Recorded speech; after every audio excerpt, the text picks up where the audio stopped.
sering banget. Pernah? Pernah sejujurnya. Bisa dikatakan pernah, nggak begitu sering tapi adalah beberapa kali. Pernah. Pernah dong. Pernah.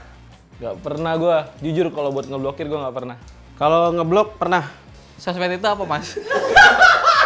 Unfollow, ngeblok, nge-mute sih paling. Pernah.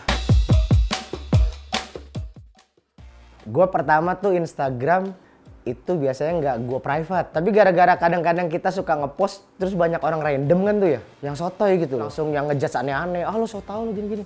Nah itu kadang gue blok tuh. Karena dia random, ngirim-ngirim kayak nawarin untuk promosi di satu platform gitu, tapi pakai bahasa Inggris dan biasanya nggak jelas gitu sih, itu sama nawarin untuk perhiasan gitu, pembelian gitu lah.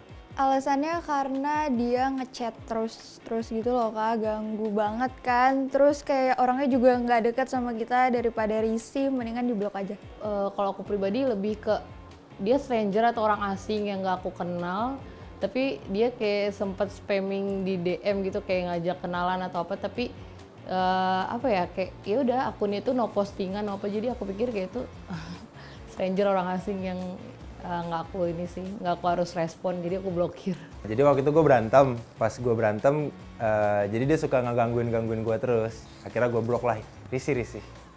Soalnya dia mantan gue dan menurut gue dia lumayan bajingan. Lebih ke muak sih kayaknya. Kan kalau ngomongin sosial media kan sebenarnya masing-masing orang kan ya. Cuma ada yang too much gitu loh, jadi sampai bikin, nih orang penting gak sih ngebahas seginian atau nge-upload ginian, jadi yang kayak gitu sih yang biasanya gue blok. Karena gue punya utang, jadi gue blok. Takut dikejar-kejar. Gara-gara sering live, dikit-dikit live. Ganggu kan, kalau live kan ada notifikasinya nih, wah ganggu nih, mute aja udah. Ya pokoknya gue nggak demen orang yang begitu, yang alay di sosmed, udah. Udah nggak aktif sih biasanya, udah nggak ada postingan lagi, terakhir update tuh tahun sekian, udah lama banget, jadi ya udahlah nggak usah. Orang itu bebas berpendapat di sosial media dia, itu kan platformnya dia. Pokoknya kalau gue udah kesel banget, gue nge-follow nih, orangnya nggak menarik atau nggak pernah nge-post deh. Punya sosmed tapi nggak ada gambarnya. Gue bilang, lu mau ngapain punya sosmed? Terus berarti kan cuma kepo-kepo doang ya? Yang paling gue kesel nih, pada baper atau nggak putus sama cewek atau nggak cowoknya. Terus ada yang nyilet-nyilet tuh. Itu pernah tuh. Itu pernah banget tuh. Gue gedek banget ngeliatnya. Terus yang pakai back sound itu yang sedih-sedih. Bukan lo menggunakan sosmed tapi menceritakan kesedihan lo. Kalau itu sih yang paling gue kesel sih. Maksud gue yang bucin-bucin khususnya ya. Dikasih lihat lah, kamu kemana aja galau. Ya aduh dengan backsound katro. Terus ya yang ibaratnya sosok kecelakaan dengan drama-drama tertentu. Nah itu tuh gue kesel banget. Satu story ke story lain tuh hampir foto-fotonya nggak jauh beda gitu. Karena juga nggak cuma di story sih, kayak udah di story terus di feeds juga. Foto-fotonya tuh ada 10 gitu. Itu malas banget dan itunya di invite kolaborator kayak seakan dunia tahu kalau misalnya mereka pacaran gitu, kayak malas gue. Biasanya tuh di second account orang suka kayak cerita apapun gitu, berisik, kayak setiap ngebuka IG pasti story dia nomor 1 tuh. Pas dipencet pasti dia lagi kan. Daripada risih banget ngelihat dia, akhirnya mending di-mute aja story-nya terus di-unfollow. Dia terlalu pasang story yang nyinyir gitu ya, atau bisa dikatakan kayak dia nggak suka apa gitu, akhirnya selalu dipasang, kayak nge-hate lebih ke situ sih Kak, yang mancing-mancing masalah. Update terus dimanapun, mau kaki doang atau tangan doang di-update. Terus yang update yang kayak cuman awan pakai caption gitu, pokoknya random banget, update-annya nggak penting, nggak berfoto. Itu tuh paling ilfeel kalau kayak gitu. Hari ini lagi di sini, terus kayak punya motor baru dipamerin, punya mobil baru dipamerin kayak gitu. Sebenarnya nggak cuma posting sih, tapi kayak misal dia ngartis gitu, bikin story kayak ini kegiatan gue, padahal kayak ya gitu deh. Postingan keseringan makan enak kali ya. Tapi makanya nggak cuma yang di restoran gitu, cuma yang ya apapun makanannya kayak di publish gitu. Yang nggak bikin enak ya? Paling tipe-tipenya yang enjoy aja, yang story-storynya asik-asik aja gitu, jangan yang makan es krim di mobil, karena menurut gue ya, karena gue suka otomotif, kayaknya tuh makan es krim di mobil jadi mobilnya kotor gitu-gitu ya. Yang pertama, ngartis. Dikit-dikit story dikit-dikit story. Mau yang bagus-bagus gitu di story-storyin. Kalau misalnya giliran cuci piring nggak di-storyin, giliran ngorek-ngorek sampah nggak di-storyin. Tapi yang keren-keren doang gitu. Jadi bikin iri sama orang lain gitu. Yang sering update musik pakai teks-teks yang galau-galau, yang bucin-bucin. Padahal galaunya enggak tapi postingnya galau gitu. Nggak terlalu keganggu sama orang yang posting sampai titik gua ya itu kan hak dia juga, dan gue juga punya hak buat nggak ngelihat dia. Jadi lebih ke yang udah nggak aktif aja sih. Kalau udah nggak aktif ya udah biarin aja, mendingan nggak usah di follow daripada nambah-nambahin following kan. Kalau foto di kaca itu paling risih banget gue. Maksudnya ngapain sih? Atau enggak dia lagi naik elevator, terus ada elevator kayak mantul gitu kan, di foto gitu gue, anjir itu apaan sih?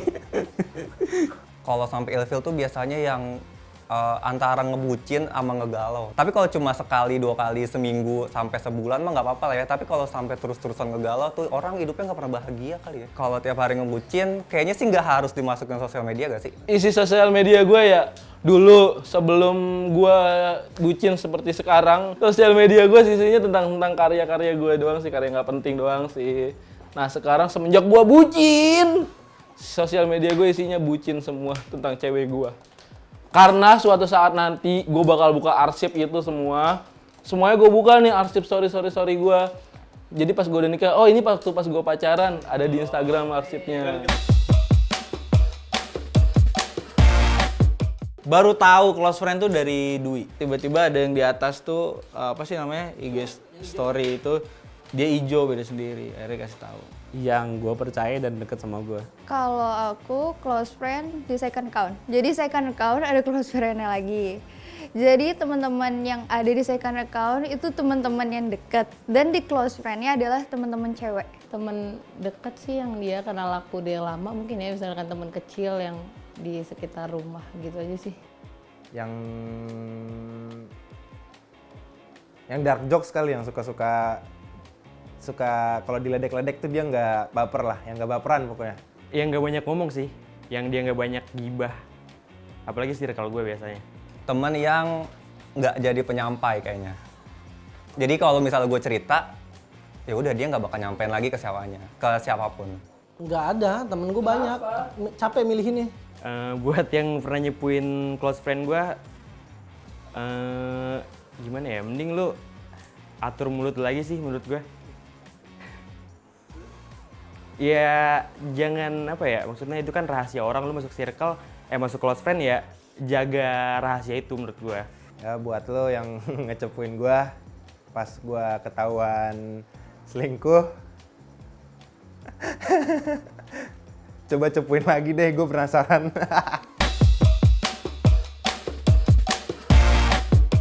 Buat teman-teman yang ada di sosial media, ya bijak aja sih dalam menggunakan sosial media. Soalnya kan sosial media banyak banget orang yang ngelihat, gak cuma teman lo doang, banyak yang ada kakak kelas, ada bahkan kayak dosen, guru, itu banyak banget. Kayak better kalau mau ngupload sesuatu, kata-katanya dipilah dulu, terus pakai penggunaan katanya yang lebih bijak aja sih. Untuk teman-teman sosial media ya semoga kita bisa berteman baik, nggak usah lah pasang-pasang konten-konten yang mancing-mancing keributan dan lain-lain gitu. Nggak usah unfollow juga akun sosmed aku sendiri. Buat orang-orang yang nge-follow gua, tolong banget nggak usah follow gua. Apalagi yang kenal di dunia nyata, karena Instagram gua kan isinya konten doang ya, jadi nggak ada friend-friendnya banget, jadi nggak usah di-follow. Kita temenannya di dunia nyata aja, nggak usah di dunia maya. Ya udah, lu bebas berekspresi aja, itu sosial media lu mau ngomong apa, lu tuangin di situ semua. Lu inget hidup tuh lu di dunia nyata, bukan di sosmed. Jadi sosmed cuma sekedar aja. Jangan sampai gara-gara sosmed lu deg-degan, terus gara-gara sosmed lu jadi ya nggak jelas lah. Makanya lu hidup tuh di dunia nyata tuh. Umurnya udah nambah gitu ya. lebih dewasa lagi.